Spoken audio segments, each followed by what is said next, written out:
Beneath New Jersey's murky Atlantic, a shadow waits. It's U-869, a lost World War II U-boat. Wreck divers chase clues through cold green darkness. Today, we cover one of wreck diving's most tragic stories. Make sure to subscribe to catch future videos like this.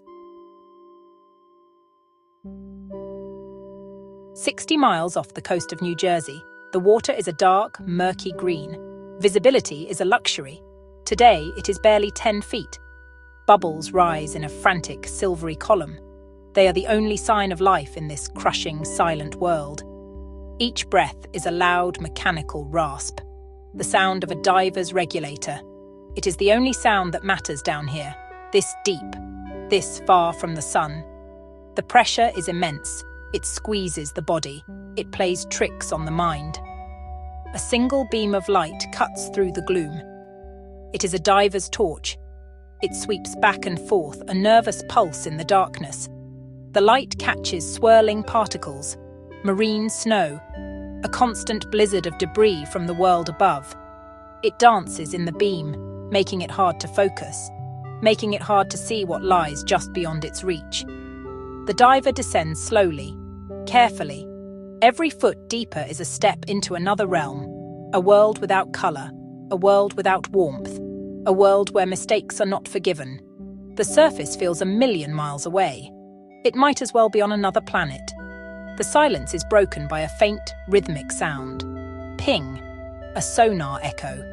It comes from the support boat, far above on the rolling waves. Ping, it is searching, mapping the unseen. The sound travels through the water, a ghostly messenger. It paints a picture of the seabed on a screen. But screens are for the surface. Down here, there is only what the light can touch. The diver is a small, fragile figure in a vast, indifferent ocean, floating in endless suspension, waiting, searching. The cold gnaws at exposed skin. It stiffens the fingers. It makes every movement a conscious effort. This is not a place for the living. It is a graveyard, a place where things are lost, forgotten. The ocean keeps its secrets well. It guards them with pressure, darkness, cold. To come here is to challenge the natural order. It is an act of sheer will, an act of defiance against the crushing weight of the sea. The diver continues the descent, deeper and deeper, into the heart of the abyss, drawn by a mystery, pulled by a question that has no easy answer. What lies at the bottom of this cold, unforgiving sea? The pings continue, a steady, haunting heartbeat in the deep. The sonar paints a picture. It is a crude image, a grainy sonar view, a long, dark shape on the sandy bottom. It is man-made, there is no doubt. The shape is unnatural, a foreign object in a desolate seascape. For years it was just a rumor, a fisherman's tale, a snag on a net, a ghost on a depth finder. Local divers gave it a name, U-Who. The name was a question. U-boat? Who knows? A mystery wrapped in steel. Lying at a depth that tested conventional diving, 230 feet down, a place where the sun never shines. Its identity is a puzzle. No records showed a submarine lost here. Not an American one, not a German one. Naval historians were stumped. Archives were silent. The wreck shouldn't be here. Yet there it was, a silent, steel tomb. Secrets locked away, guarded by pressure and treacherous Atlantic currents. Many had tried to explore it. Few had succeeded. The depth was extreme. The conditions were brutal. The wreck is a maze of jagged metal, tangled wires. It did not give up its secrets easily. Reaching the wreck is only the beginning. The real danger lies within. Exploring the interior is a different challenge. Not just diving. Cave diving in steel that's slowly collapsing, tight passages, darkness absolute, silt covering every surface. One misplaced fin kick can stir it up. It creates a total blackout. Getting lost is easy. Finding your way out can be impossible. Entanglement is constant. Wires hang like spider webs. Sharp edges wait in the dark. This place demands perfection. For years, U-Who was legend. A challenge for daring wreck divers. the Mount Everest of the East Coast. Identifying the wreck would solve a historical mystery. It would give a name to the ghost ship. It would tell the story of its final moments. It would honor the men who went down with it. But the price of that knowledge was high. The ocean demanded respect. You, who had already proven it could be deadly to those who did not give it. Enter Chris and Chrissy Rouse, father and son from Pennsylvania. They were not your average weekend divers. They were driven. They were meticulous. Some would say they were obsessed. For them, diving was not a hobby. It was a calling, a way to push boundaries, a way to explore the last unknown frontiers on Earth. They were drawn to the most difficult and dangerous wrecks, the ones nobody else could conquer. The U-869 was the ultimate challenge, an unidentified World War II submarine, lying in deep, dark water. It was a mystery that was tailor-made for them. They had one single-minded goal. They would be the ones to identify it. Chris, the father, was a veteran diver, a pioneer in the world of technical diving. He had a reputation for being fearless, for pushing the gear and himself to the absolute limit. Chrissy, his son, was his partner, his equal in the water. They shared a unique bond, forged in the crushing depths of the ocean. They planned their dives with military precision. They customized their equipment. They rehearsed every step. They left nothing to chance. Their teamwork was seamless, a silent language of hand signals and shared glances. In the hostile environment of the deep, they moved as one. Their quest to identify the U-869 became an all-consuming passion. It dominated their lives. They spent countless hours researching, studying naval archives, talking to historians. They spent thousands of dollars on equipment and boat charters. Every weekend was dedicated to the wreck. They made dive after dive, each time going a little deeper, staying a little longer, pushing a little further into the submarine's dark interior. They were searching for a clue, a single piece of evidence, anything that could give the U-boat its name back. A manufacturer's plate, a serial number, a personal effect from a crew member. This was more than just a dive. It was a historical expedition. They were not treasure hunters. They were underwater detectives, piecing together a puzzle that had been lost for half a century. They knew the risks. They understood the danger better than anyone. At 230 feet, nitrogen narcosis, the rapture of the deep, could cloud judgment. Decompression sickness, the bends, was a constant threat. An equipment failure could be fatal. But for the Rouses, the pull of the mystery was stronger than the fear, the obsession to know, to discover. It drove them deeper and deeper into the heart of the U-869.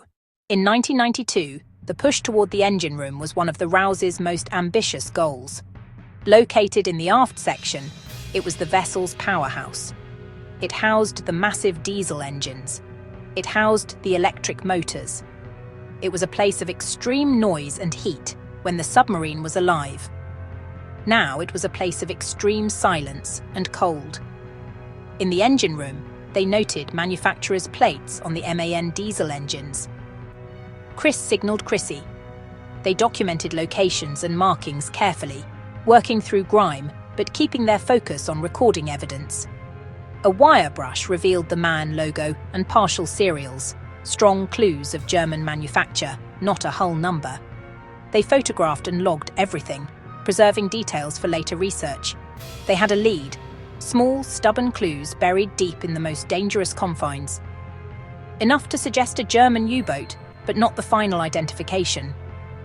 For the Rouses, it was a hard-won step forward. They had pushed further, risked more, and gathered evidence others could analyze. The swim out felt like progress, not the finish line, but a breakthrough worth the risk. They had stared into the abyss, and the abyss had blinked. As they exited the hatch and began their ascent up the anchor line, the mood was euphoric. They had been inside the wreck for over 20 minutes, a dangerously long time at that depth. They thought about the research that awaited them on the surface. The long, tedious decompression stops that awaited them on the line felt like a minor inconvenience, a small price to pay for the historic discovery they held in their hands and in their minds. Victory was sweet. Inside the steel maze of U-869, Chrissy squeezes through a tight passage and becomes trapped. A snag, a wrong turn. Silt erupts. The world turns to grey. He flashes a frantic light signal. Chris sees it and goes back in. Father for son, partner for partner. They fight the wreck and the clock. Lines, wires, jagged steel. Gauges dip low, breaths grow shorter. Pressure, metal, and time close in. They free the jam, but the gas is nearly gone. There is no margin left, only one choice. They bolt for the exit, leaving careful plans behind. A rapid, uncontrolled ascent begins. No proper stops. Physics does not forgive. They reach the surface far too soon. On the surface, chaos. Shouts, dragging bodies over the gunnel. Chrissy loses consciousness within minutes. CPR, oxygen, desperate hands working against the clock. Chris is alive, confused, in agony, hit hard by decompression sickness. Bubbles rip through blood and tissue, the bends made real. A mayday, a race to shore. The Coast Guard coordinates. Every minute matters. The boat pounds through chop toward the dock. Urgency on every face, urgency in every movement. At the dock, paramedics, a stretcher. Ambulance doors slam. Sirens answer. In the recompression chamber, pressure rises, and hope with it. Protocols engage, time stretches. But for Chrissy, it is too late. The damage is done. He is gone soon after surfacing. Chris fights through the night under constant care. But despite treatment, he dies the next day in the hospital. 2 lives bound by courage and obsession, claimed by the sea. The monitors fall silent. The room goes still. The cost of 1 entrapment, 1 rescue, 1 panicked ascent, paid in hours. Panic, entanglement, gas management, decompression. In the deep, discipline is life. Fear is fatal. The ocean has the final say. Remember their skill. Remember their love. Remember the lesson. For Chris and Chrissy Rouse, U-869 was the last dive. A war grave and a warning. In the stillness after, the sea keeps its silence, and we keep their memory.